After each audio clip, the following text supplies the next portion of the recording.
എല്ലാവർക്കും നമസ്കാരം. കഴിഞ്ഞ ദിവസം പറഞ്ഞതുപോലെ ഇന്ന് പൂന്താനത്തിൻ്റെ ശ്രീകൃഷ്ണ കർണാമൃതത്തിലെ ശ്ലോകങ്ങൾ ഒന്നാമത്തെ ശ്ലോകം നോക്കുകയാണ്. അടുത്ത ദിവസം വില്വമംഗലം സ്വാമിയാരുടെ ശ്രീകൃഷ്ണ കർണാമൃതം നമ്മൾ തുടരുകയും ചെയ്യും. ഒന്നിടവിട്ട ദിവസങ്ങളിൽ നമുക്കിത് കേൾക്കാം.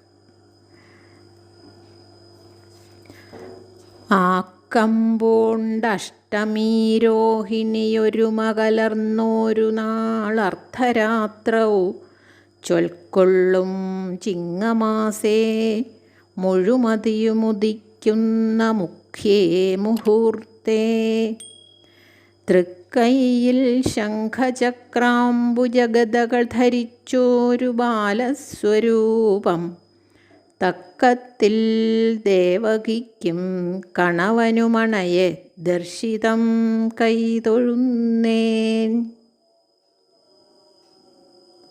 ഭഗവാന്റെ അവതാരം ആണ് ഇതിൽ പറയണത്. എങ്ങനെയൊക്കെയാണ് ഭഗവാൻ, എപ്പോഴാണ്, എങ്ങനെയൊക്കെയാണ് അവതരിച്ചത് എന്നാണ് പറയണത്. അഷ്ടമിയും രോഹിണിയും ചേർന്ന് വന്ന ഐശ്വര്യം നിറഞ്ഞ ദിവസം, അല്ലെങ്കിൽ ആ സമയത്ത്, അല്ലെങ്കിൽ ആ നാളിൽ, അഷ്ടമിയും കൂടി ഒന്നിച്ചു വന്ന നാളിൽ, ചൊൽക്കൊള്ളും ചിങ്ങമാസേ, പ്രസിദ്ധമായ ചിങ്ങമാസത്തിൽ, മുഴുമതിയും ഉദിക്കുന്ന മുഖ്യേ മുഹൂർത്തേ. മുഴുമതി എന്ന് പറഞ്ഞാൽ മുഴുതിങ്കൾ എന്ന് പറയില്ലേ, പൂർണ്ണചന്ദ്രൻ. പക്ഷേ വാക്കിൻ്റെ അർത്ഥം പൂർണ്ണചന്ദ്രൻ എന്നാണ്. എന്നാൽ അഷ്ടമിക്ക് പൂർണ്ണചന്ദ്രൻ ഉദിക്കുമോ? അതില്ലേ, അതിന് സാധ്യതയില്ല അല്ലേ. അപ്പോൾ പൗർണമിക്കാണ് പൂർണ്ണചന്ദ്രൻ ഉദിക്കുക. അതും മുഴുമതി ഇപ്പോൾ അർദ്ധരാത്രിക്ക് ഉദിക്കുക പതിവില്ല. സന്ധ്യയാകുമ്പോഴേക്കും ചന്ദ്രൻ ഉദിച്ചു വരണത് നമ്മൾ കാണാറുണ്ട്. അപ്പോൾ അർദ്ധചന്ദ്രൻ അഷ്ടമിയിൽ അർദ്ധചന്ദ്രനാവും ഉദിക്കുക. പൂർണ്ണചന്ദ്രൻ എന്തായാലും ഉണ്ടാവില്ല അഷ്ടമിക്ക്. ഇവിടെ ഈ മുഴു എന്ന വാക്കിന് വർദ്ധിച്ച, അല്ലെങ്കിൽ മുഴുത്തത് എന്ന് നമ്മൾ പറയാറുണ്ടല്ലോ, അങ്ങനെ ഒരർത്ഥം എടുക്കാം. ഉദിക്കണ സമയം, ഉദിച്ചിങ്ങോട്ട് വരുന്ന സമയത്ത് നല്ല വലിപ്പം ഉണ്ടാവും ചന്ദ്രന്. സൂര്യനും അതെ അല്ലേ. കുറച്ച് ഇങ്ങോട്ട് പൊങ്ങി പോകുമ്പോഴേക്കും വലിപ്പം കുറയും. അപ്പോൾ ഭാഗവതത്തിലും, ശ്രീമദ് ഭാഗവതത്തിലും ഭഗവാന്റെ അവതാര സമയത്ത് ഇത് പറയുന്നുണ്ട്. നിശീധേ തമ ഉദ്ഭൂതേ ജായമാനേ ജനാർദ്ദനേ ആവിരാസീത് യഥാ പ്രാച്യാം ദിശീന്ദുരിവ പുഷ്കല എന്നാണ് അതിൽ പറഞ്ഞിട്ടുള്ളത്. അന്ധകാരം നിറഞ്ഞ സമയത്ത് അതിനെ അകറ്റുന്ന പൂർണ്ണചന്ദ്രൻ കിഴക്കുദിക്കുന്നതുപോലെ ജനങ്ങളുടെ എല്ലാവരുടെ അജ്ഞാനമാകുന്ന തിമിരം, അല്ലെങ്കിൽ അജ്ഞാനമാകുന്ന ഇരുട്ട്, അന്ധകാരം നശിപ്പിക്കുന്ന, ജ്ഞാനപ്രകാശം പരത്തുന്ന, അജ്ഞാനം എന്ന് പറഞ്ഞാൽ ഇരുട്ട്, മനസ്സിൻ്റെ അല്ലെങ്കിൽ ഹൃദയത്തിൻ്റെ ഇരുട്ടാണ് അജ്ഞാനം,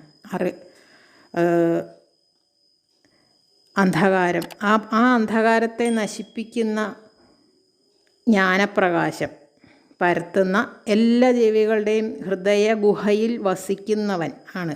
എല്ലാ ജീവികളുടെയും, ഇന്നതെന്നില്ല, എല്ലാ ജീവികളുടെയും ഹൃദയ ഗുഹയിലാണ് ഭഗവാന്റെ വാസം. അങ്ങനെ വസിക്കുന്ന ശ്രീ മഹാവിഷ്ണു അവതരിച്ചു എന്നാണ് ശ്രീമദ് ഭാഗവതത്തിൽ പറയണത്. എങ്ങനെയാണ് അവതരിച്ചത്? തൃക്കൈയിൽ ശംഖ് ചക്ര ഗദാ പത്മം. ഇതിപ്പോൾ ഇവിടെ ഈ ശ്രീമദ് ഭാഗവതത്തിൽ ഇങ്ങനെയാണ് പറഞ്ഞിരിക്കണത്. പൂന്താനം പറഞ്ഞിരിക്കുന്നത് മുഴുമതിയും ഉദിക്കുന്ന മുഖ്യേ മുഹൂർത്തേ ചൊൽക്കൊള്ളും ചിങ്ങമാസേ അർദ്ധരാത്രവും എന്നാണ്. അപ്പോൾ ഇങ്ങനെ ഒരു അർത്ഥമാണ് നമ്മൾ കാണേണ്ടത്. അർദ്ധരാത്രിയിൽ മുഴുമതി ഉദിക്കുന്നത് പോലെ ഭഗവാൻ അവതരിച്ചു. എല്ലാവർക്കും വെളിച്ചം പകർന്നുകൊണ്ട്, അല്ലെങ്കിൽ എല്ലാവരുടെയും ദുഃഖം അകറ്റാൻ. കംസനെ കൊണ്ടുള്ള ഉപദ്രവം മൂലം എല്ലാവരും സങ്കടത്തിലാണ്. അപ്പോൾ ആ വ്രജത്തിൽ, അപ്പോൾ ഇവിടെ മധുരയിൽ അപ്പോൾ ആ ഒരു ഇരുട്ട്, ആ ഒരു ദുഃഖം അകറ്റാൻ ഉള്ള ആണ് ഭഗവാന്റെ അവതാരം.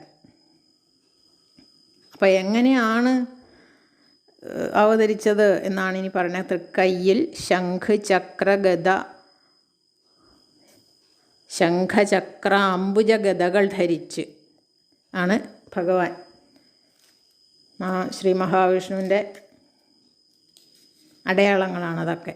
ശംഖം, ചക്ര, ഗദ, പത്മം തുടങ്ങിയ ചിഹ്നങ്ങൾ. തക്കത്തിൽ, അത് തക്കത്തിൽ എന്ന് പറഞ്ഞാൽ തക്കത്തിൽ ദേവകിക്കും ഗണവനും നല്ല സാമർഥ്യത്തോടെ ആണ് ഭഗവാൻ സാമർഥ്യം കാണിച്ചു എന്നാണ് പറയുന്നത്. എന്താ സാമർഥ്യം കാണിച്ചേ? ഏഴാമത്തെ ഗർഭം, ദേവകിയുടെ ഏഴാമത്തെ ഗർഭം അലസിപ്പോയി എന്നാണ് പൊതുവെ കേട്ടത്, അല്ലേ? ഏഴാമത് ഗർഭം ഉണ്ടായി എന്ന് കേട്ടു. പക്ഷെ കുറച്ച് കഴിഞ്ഞപ്പോൾ കേട്ടു അത് അലസിപ്പോയി എന്ന് കംസന്. അപ്പോൾ അത് ശരിക്കും എന്താ ഉണ്ടായെന്ന് വെച്ചാൽ, ഏഴാമത്തെ ഗർഭത്തിനെ മായാഭഗവതി രോഹിണിയുടെ ഗർഭത്തിലേക്ക് ആക്കുകയാണ് ചെയ്തത്, മായ. അപ്പോൾ രോഹിണിയുടെ ഗർഭത്തിൽ, ഈ ദേവകിയുടെ ഏഴാമത്തെ ഗർഭമാണ് രോഹിണിയുടെ ഗർഭത്തിലേക്ക് മാറ്റിയത്. അതാണ് ബലരാമൻ്റെ അവതാരം. അത് കഴിഞ്ഞ് മായാഭഗവതി ആണ് യശോദയുടെ ഗർഭത്തിൽ വന്നത്.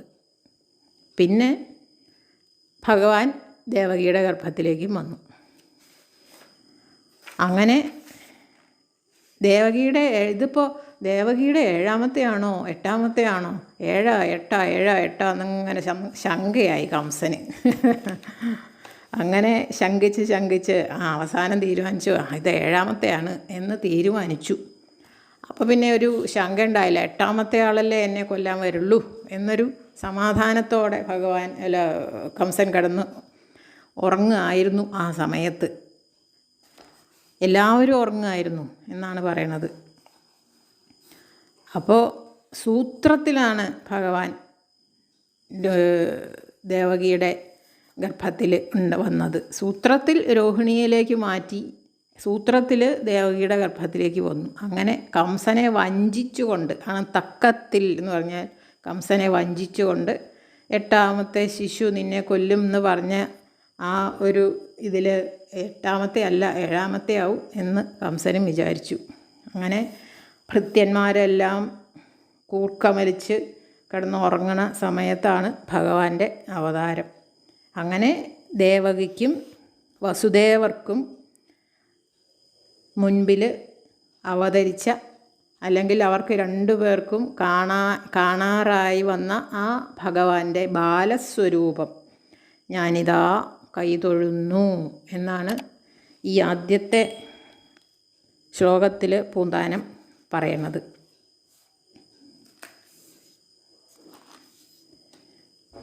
അടുത്ത ദിവസം അടുത്ത ശ്ലോകങ്ങളുമായിട്ട് വരാം. എല്ലാവർക്കും നന്ദി, നമസ്കാരം.